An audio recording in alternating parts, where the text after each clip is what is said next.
সবাই মঞ্চে উপস্থিত আছেন। তামাকুল ইউনিয়ন বণিক সমিতির সম্মানিত সাধারণ সম্পাদক, বিশিষ্ট রাজনীতিবিদ, যুব সমাজের আইডল, আমার সম্মানিত সাধারণ সম্পাদক জনাব মোজাম্মেল হক ভাই উপস্থিত আছেন। আমাদের মাঝে উপস্থিত আছেন সাইদ প্লাজার সম্মানিত স্বত্ব অধিকারী ফখরুল হাসান, কার্যকরী পরিষদের নেতৃবৃন্দ, এবং উপস্থিত আমার সামনে আমার প্রাণপ্রিয় ব্যবসায়ী ভাইয়েরা। আসসালামু আলাইকুম ওয়া রাহমাতুল্লাহ।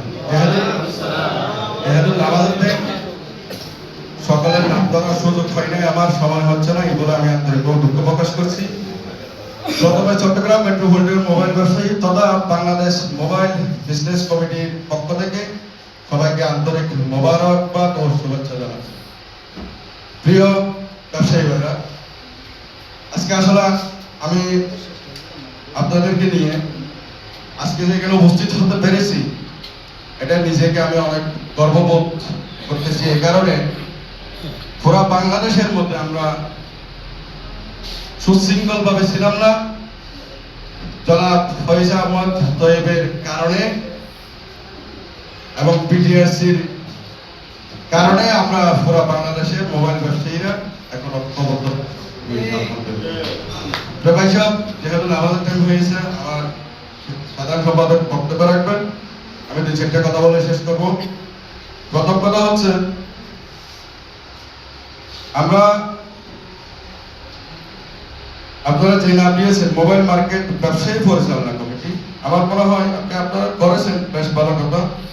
এটাকে যেহেতু আপনারা এখানে সরাই সিটিয়ে ব্যবসায়ীরা রয়েছেন, সে কারণে আমার কাছে যতটুকু মেসেজ আছে, মার্কেটের বাইরেও কিন্তু ব্যবসায়ী আছে, তাহলে তাদেরকে আওতায় নিয়ে আসার জন্য এটা আমিরাবাদ মোবাইল ব্যবসায়ী সমিতি অথবা লোহাগাড়া মোবাইল ব্যবসায়ী সমিতি হিসেবে নামকরণ করলে আমার মনে হয় সকলেই আরো আন্তরিক হয়ে এবং ইউনিটি ভাবে, সেটা হচ্ছে সোনা যত ভরে তত কাটি হয়। আমাদেরকে কথায় কথায় অবৈধ, কথায় সোনা। ভাই সবাই যেহেতু এখানে ব্যবসায়ীরা আসছেন, একটা কথা মাথায় রাখবেন, আমরা যারা মোবাইল ব্যবসা করি আমাদেরকে কেউ কিন্তু দেখতে পারে না, আমাদেরকে কোনো মহল আমাদেরকে পছন্দ করে না। কারণ ওই যে সরকারি আমলাতন্ত্র, ওরা যে আমাদেরকে একটা ট্যাগ দিয়েছেন অবৈধ সোনা, এই কারণে এটাকে বিশ্লেষণ না করে অনেকে আমাদেরকে ব্লেম দিয়ে থাকে যে আমরা অবৈধ ব্যবসায়ী।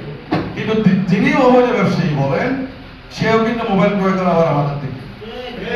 যারা আমরা অনেক প্রতিকূলতার মধ্যে দিয়ে আমরা আজকে এই অবস্থানটা আল্লাহ সাহায্য করেছে বলে আমরা তৈরি করেছি। আমাদের সাধারণ সম্পাদক আছে, আমরা প্রতিনিয়ত নির্যাতিত ছিলাম, প্রতিনিয়ত আমরা যুদ্ধ করে আমাদেরকে চলতে হয়েছে। আমরা এমনও করেছি, চ্যালেঞ্জ ছড়িয়েছি, যেভাবে ঝুঁকি নিয়ে কাজ করেছি। প্রশাসনকে বলেছি, যিনি আমাদেরকে র্যাট দিতে এসেছেন, যিনি আমাদেরকে বিরুদ্ধে দাঁড়ানোর জন্য এসেছেন, যিনি আরেকজনের অবৈধ বলার উপর ভিত্তি করে আমাদের কাছে এসেছেন, তাও কিন্তু সরাসরি বলেছি, আপনার মোবাইলটা কি অফিসিয়াল? আপনার মোবাইলটা কি এখান থেকে ব্যাড ট্যাক্স দিয়ে কিনেছেন? প্রতি উত্তরে সে আমাদেরকে কিছু বলতে পারে। অনেক বড় বড়, আমি নাম বলতেছি না, অনেক বড় বড় অফিসারদেরকে আমরা বলেছি, সম্মানিত ব্যবসায়ীরা আপনারা ব্যবসা করবেন ন্যূনতম, আমি প্রায় সময় এখন এই কথাটা বলে যাচ্ছি, কারণ আমাদেরকে আবার সব কান খোলা রেখে দাঁড়াতে হবে। আমাদের যুদ্ধ শেষ হয়নি। আপনারা যারা এখানে ব্যবসায়ীরা আছেন, প্রত্যেক ব্যবসায়ীদের কাছে আমার প্রথম একটা মেসেজ, আমরা বাংলাদেশের নাগরিক, বাংলাদেশের চলমান ব্যবসায়ীর কাঠামো অনুযায়ী আমাদেরকে ব্যবসা করতে হবে। সেক্ষেত্রে ন্যূনতম আপনারা ট্রেড লাইসেন্সটা রেডি রাখবেন, প্রত্যেক দোকানে ট্রেড লাইসেন্স রেডি রাখবেন, আপনার দোকানের মেমোটা যথাযথ রাখবেন, দোকানের নামের সাথে এবং আপনার ঠিকানার সাথে, মোবাইলের সাথে সবগুলো ব্যালেন্স করে রাখবেন।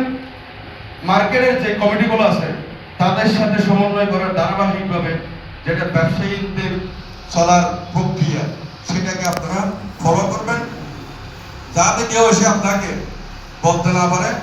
আপনাকে আমার পূর্বের অভিজ্ঞতা থেকে বলতেছি, প্রশাসন এসেই প্রথমে আপনাকে কোথাও যখন ভুল করতে পারবে না।